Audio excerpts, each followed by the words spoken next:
Hello, একটা সুন্দর রোদ ঝলমলে দিন থেকে আমি শুরু করেছি সকালটা। আর তারপরে পুরো দিন কি করেছি সেটাই তোমাদের সাথে শেয়ার করব। তো চলো দেখে নেওয়া যাক। তোমরা কিন্তু সবাই জানো শরীরটা আমার খারাপ, তাই আমি বাড়িতেই রেস্টে রয়েছি। আর এখন দেখো ছাদে চলে এসেছি। মাও খাচ্ছে, এখানে বোন খাচ্ছে, এবার আমি খাবো। আসলে এখন শীতকাল, তাই বাড়িতে ছাদে কিন্তু খেতে বেশ মজাই লাগে। আমরা কিন্তু সবাই ওখানে বসে বসে অনেক সুন্দরভাবে ভিউ নিতে নিতে খাওয়া দাওয়া করছিলাম। আর তারপরেই কিন্তু আমার বাগানের সুন্দর সুন্দর ফুলগুলোকে আমি একটু যত্ন করছিলাম। আসলে বেশ কিছুদিন আগে আমরা গিয়েছিলাম পিকনিকে, তোমরা নিশ্চয়ই তার বড় ভ্লগটা আমার চ্যানেলে দেখতেই পেয়েছো। আমার চ্যানেলে কিন্তু আপলোড আমি অনেকদিন আগেই করে ফেলেছি, তোমরা যারা যারা দেখোনি অবশ্যই কিন্তু দেখে নিও। আর তারপরেই দেখো আমার উপরের কাজকর্ম সেরে আমি স্নান দান করে চলে এসেছি নিচে পুজো দেবো বলে।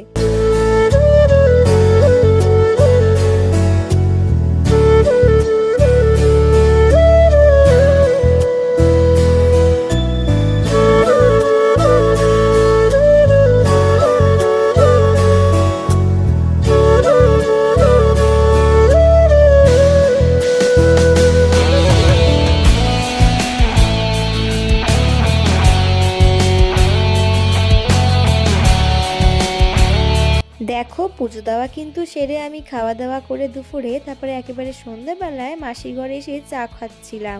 আর তারপরে আমি হেঁটে হেঁটে চলে যাই দিদার বাড়িতে, কারণ আজকে আমার দিদার বাড়িতে পিঠে খাবো। আর সেখানেই দেখো আমার ভাই একটা সেলুনে হেয়ার কাট করছে।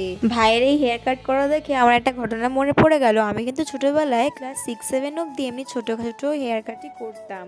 আর দেখো কথা বলতে বলতে চলে এসেছি দিদার বাড়ির গলিতে। আমি, বোন, মা, মাসি সবাই ছিলাম। তারপরে কিন্তু দেখো এসে দেখি দিদা পায়েস, সাঁচের পিঠে, আরো কত রকমের পিঠে বানিয়েছে।